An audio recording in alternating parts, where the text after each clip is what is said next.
Ya, sekarang kita akan membahas ketika dalam pledoi atau nota pembelaan Ferdy Sambo mengatakan bahwa justru skenario ini untuk menyelamatkan Eliezer. Bagaimana Bang Bernard? Baik Mbak Caca, kalau dibilang seperti itu ya kalau menurut kami sih di fakta persidangan itu jelas bahwa skenario tembak-menembak itu sudah mulai dibicarakan di Rumah Saguling. Jadi kalau seolah-olah itu spontan di Duren 3, kemudian spontan Ferdy Sambo, kemudian karena ada penembakan itu kemudian dia langsung terpikiran membuat skenario, itu menurut saya sih agak kurang logis ya. Oke. Demikian. Bang Rasama? Ya, saya respon. Sekali lagi informasi yang disampaikan tadi, keterangan bahwa ada skenario sudah disampaikan di Duren 3, itu kan sekali lagi hanya keterangan Richard saja sendiri. Karena sebelumnya Pak Ferdy Sambo, di Saguling, itu hanya keterangan dari Richard saja sendiri. Sebelumnya Pak Ferdy Sambo dalam fakta ya di persidangan memanggil Ricky Rizal naik ke atas. Menyampaikan bahwa apakah kamu tahu terjadi pelecehan seksual terhadap ibu oleh Joshua? Dijawab tidak tahu. Saya nanti mau klarifikasi. Kalau saya klarifikasi kamu backup, siap tembak. Itu ditanyakan kepada Ricky Rizal yang kemudian menjawab tidak siap mental. Itu yang disampaikan. Bang, jadi potong Bang, sorry Bang. Tadi poinnya Ricky Rizal ditanyakan ya, bukan diperintah, betul Bang ya? Iya ditanyakan. Pertanyaan berarti sifatnya bukan perintah. Itu pertanyaan. Karena berbeda dengan klien kami itu, dia jelas diperintah. Iya makanya ini saya jelaskan supaya runut ininya. Jadi dia ditanyakan, diminta ditanyakan, dijawab tidak bisa. Ya sudah kalau begitu kamu panggil Eliezer, Richard. Richard, keterangan Pak Sambo, disampaikan hal yang sama. Permintaan yang sama, pertanyaan yang sama. Ya, ini menurut Pak Ferdy Sambo. Ini menurut Pak Ferdy Sambo. Ya. Kalau tadi kan menurut Richard sudah disampaikan, ini menurut Pak Ferdy Sambo.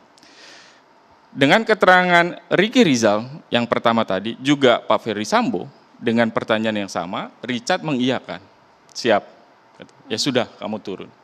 Belum ada cerita apapun soal skenario, soal apa, dan kita mesti lihat betul bahwa tidak mungkin pada saat itu disusun skenario, sementara Pak Ferdy Sambo berdasarkan fakta dan bukti, tidak pernah berkomunikasi pada KM, Kuat Ma'ruf, tidak pernah komunikasi dengan Bu Putri juga soal rencana itu, karena menurut fakta di sidang, Bu Putri Chandrawati ada di dalam kamar ketika bicara dengan Ricky Rizal, dan itu dikonfirmasi oleh Ricky juga.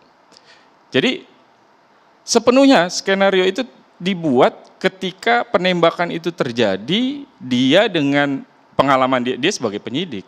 Begitu ada situasi semacam itu, dia kemudian mencoba mengimajinasikan bagaimana caranya untuk mengamankan situasi ini. Richard sudah melakukan penembakan, yang dia pikirkan adalah bagaimana mengamankan Richard. Ini sekali lagi ya, keterangan dari saksi-saksi dan Pak Ferdy Sambo. Maka kemudian dibuatlah skenario itu yang belakangan kemudian terungkap setelah adanya CCTV di Duren 3 yang terungkap. Yang kemudian dikonfirmasi ke Pak Ferdy Sambo, akhirnya Pak Ferdy Sambo mengakui bahwa memang saya menyampaikan cerita yang tidak benar. Itu sudah diakui oleh Pak Ferdy Sambo. Pak Herman, kalau klien Anda juga membenarkan bahwa skenario ini memang dibuat untuk menyelamatkan Eliezer, begitu kan? Oh itu memang diucapkan setelah kejadian. Jadi pada saat Ricky dipanggil itu tidak. Jadi apa yang disampaikan oleh saudara Rasa Mala tadi kan dipanggil itu. Ditanya pelecehan tidak tahu, kemudian sekarang ibu sudah dilecehkan, saya akan panggil. Itu dalam kondisi menangis kan. Kemudian dia bilang backup, kemudian siap menembak, tidak gitu kan. Kemudian kecewa, Sambo agak kecewa terhadap Ricky gitu. Kemudian akhirnya dia suruh panggil si Richard. Kemudian ada satu lagi, ini saya menanggapin Pak Prof. Parji, ya. Jadi saya berharap peradilan ini bahwa tadi kan disampaikan, belum tentu 1:4. Tergantung materinya apa, kontennya apa. Kalau sudah menyangkut fakta-fakta yang menyangkut unsur, itu tidak bisa. Kita berharap peradilan, ya kita menghargai opini publik. Kita menghargai opini publik karena bagaimanapun itu ada sen perasaan keadilan. Tetapi kalau masalah hukum tunggu dulu. Lihat dia harus terikat dengan fakta dan aturan hukum gitu. Aturan itu apa? Dia harus memenuhi misalnya unsur-unsur. Kalau seseorang yang kelihatan tidak punya niat mens reanya dia menolak secara halus, dia tidak sanggup. Berarti tidak ada kesepakatan. Baik, Yang Prof. kedua, dia Ya, tidak ada berbuat Bang. aktif Betul. untuk melakukan, Prof. membantu untuk melakukan. Saya tanggapi Bang, jadi saya sampaikan tadi bahwa konstruksi fakta berdasarkan alat bukti kemudian dikaitkan dengan unsur pasal yang didakwakan. Maka adalah proses persidangan ini yang berjalan dalam rangka itu. Kemudian yang kedua adalah bahwa sebuah mayoritas tidak identik dengan sebuah kebenaran, kan gitu. Tetapi mayoritas dalam sebuah fakta persidangan sebagai sebuah pertimbangan, sebagai sebuah rujukan untuk kemudian mengambil putusan lebih lanjut. Namun demikian bahwa hakim tentunya akan merasionalisasi mana yang kemudian menjadi sebuah fakta yang benar atau sekedar sebagai fakta persidangan.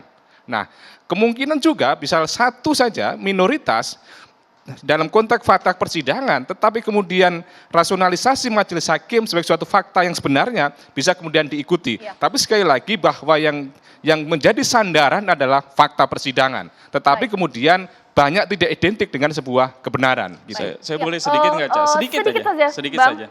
Ini kalau soal fakta dan bukti, di dalam hukum pidana ada namanya Bowies teori. Bowies teori itu bicara bukan hanya kualitas bukti, tapi juga jumlah bukti.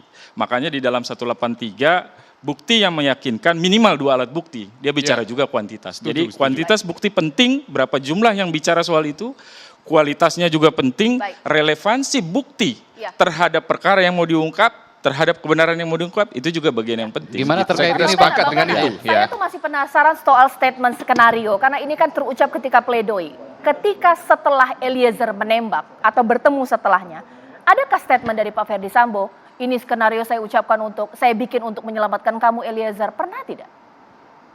Ya, saya rasa itu tidak ada. Oke. Tidak ada, malah ya kalau misalnya perintah tembak itu ternyata diakui kan sama Pak Ferdi Sambo, walaupun kalau Pak Ferdi Sambo itu bilangnya kan hajar ya, hajar. Pak Ferdi Sambo sampaikan hajar, Hajar. bahwa itu diinterpretasikan perintah menembak, baiklah saya siap mempertanggungjawabkan, itu bahasa dia. Ya. Ya. Tadi balik ke pertanyaannya apa Mbak Caca tadi? Pernah tidak sih ada statement dari Pak Ferdi Sambo bahwa memang ini skenario diciptakan untuk menyelamatkan Eliezer? Tidak, pasti tidak. Karena kalau menurut klien kami, skenario itu sudah berulang-ulang kali diberitahukan kepada Richard Eliezer di Saguling lantai 3 pada saat malah sebelum penembakan. Sudah berkali-kali skenario itu didoktrin atau itu pada saat perintah tembak itu yang pertama. Saya boleh konfirmasi Boleh. sedikit ya. Silakan. Ini CCTV hitungannya. Dari Richard mulai naik sampai ke bawah, kurang lebih 12-15 menit. Jadi kalau bahasanya tadi mengulang-ulang, sementara dia masih harus naik tangga, naik lift dan seterusnya. Bagaimana caranya mengulang dalam 12-15 menit?